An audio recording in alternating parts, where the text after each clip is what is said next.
When your children don't call back. 4. Calm ways to cope.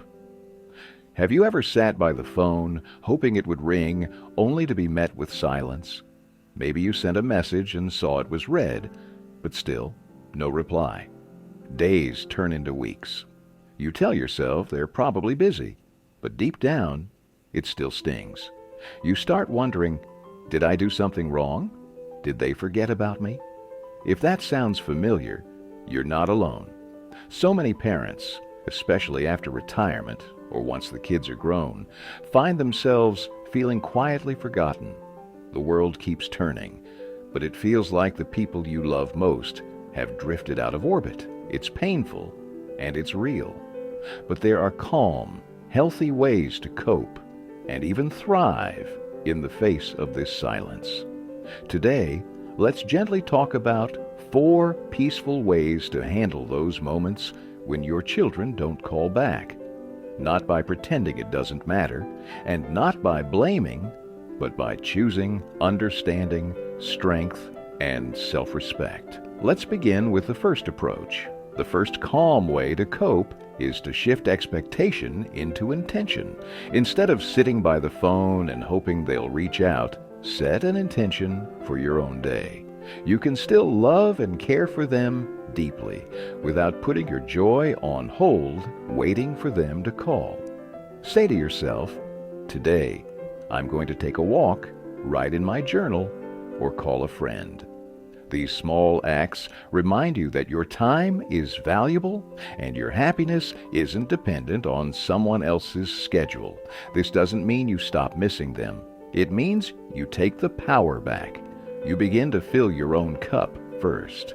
When we release the need for someone else to fill the silence, we start to hear something even more powerful. Our own voice, our own desires, the parts of us that still want to grow, laugh, and be fully alive. You might even discover that when you're more focused on your own life, the tension inside begins to soften. And that creates space, emotionally and spiritually, for new kinds of connection, whether with others or even with your children when they do reach out again. It's not always easy, but it is freeing. And it opens the door to the next peaceful strategy, a way to change how we interpret the silence itself. Sometimes, the silence feels loud because of what we think it means. That's why the second calm way to cope is to reframe the story in your mind. When days go by without a message or a call, it's easy to assume the worst. They must not care. They're too busy for me. I'm no longer important in their life. But here's something to consider. What if their silence isn't about you at all? Maybe your child is overwhelmed with work, raising their own kids, or dealing with things they haven't spoken about. Maybe they're struggling in ways they don't know how to express. It doesn't excuse the distance, but it can help soften the hurt when you remember. Silence doesn't always mean rejection. Sometimes it just means someone is trying to survive in their own way.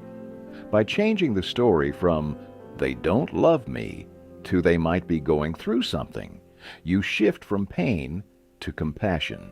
And that shift isn't just for them. It's for your own peace of mind, because carrying anger or hurt only weighs you down. Let it go gently. Let it float away like a leaf on a stream. The third calm strategy is one of the most healing. Speak your heart, even if it's just to the page. If you're feeling hurt, disappointed, or lonely, try writing a letter to your child, not to send, but to express. Let all your thoughts flow, everything you wish you could say out loud. You might be surprised how much lighter your heart feels after just a few paragraphs. There's power in giving your emotions a place to rest. They don't need to stay bottled up inside, whether through journaling, prayer, or even speaking to a trusted friend. Expressing what's in your heart keeps it from turning into resentment. And who knows, once your feelings are out in the open, you may find the words to reach out calmly, without pressure or blame. If you do, decide to reconnect. These quiet practices won't erase the ache completely, but they will help you move through it with grace. And that brings us to one final beautiful way to cope, a shift in focus that can bring new joy even when the phone stays silent. The fourth and perhaps most powerful way to cope is to nurture connections that do show up.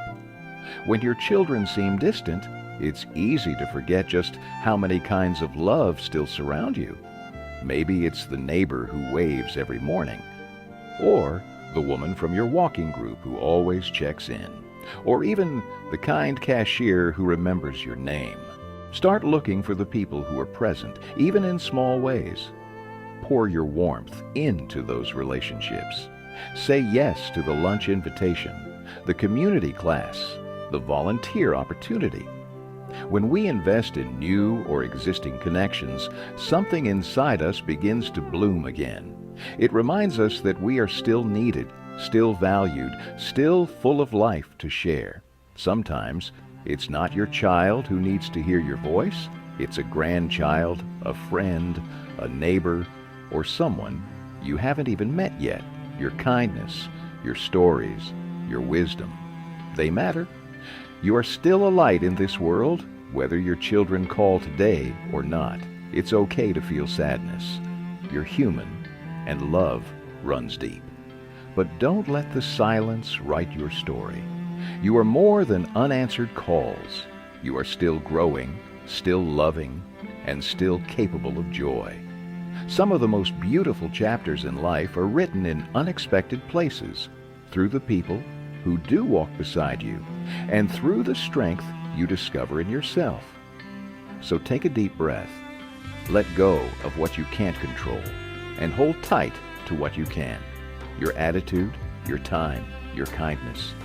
Choose peace over worry. Choose love over longing. Choose the present moment, where your power truly lives. If this message touched your heart today, know that you are not alone. Many others are walking this path with you, quietly, bravely, and with great love. If you feel comfortable, share your story in the comments. You never know who might feel comforted by your words. And if you found this video helpful, please like and subscribe. We're building a gentle, supportive space here for seniors who are growing through life's changes with grace. Thank you for spending this time with me. Until next time, keep your heart open, your spirit steady, and remember, you are deeply worthy of love, just as you are.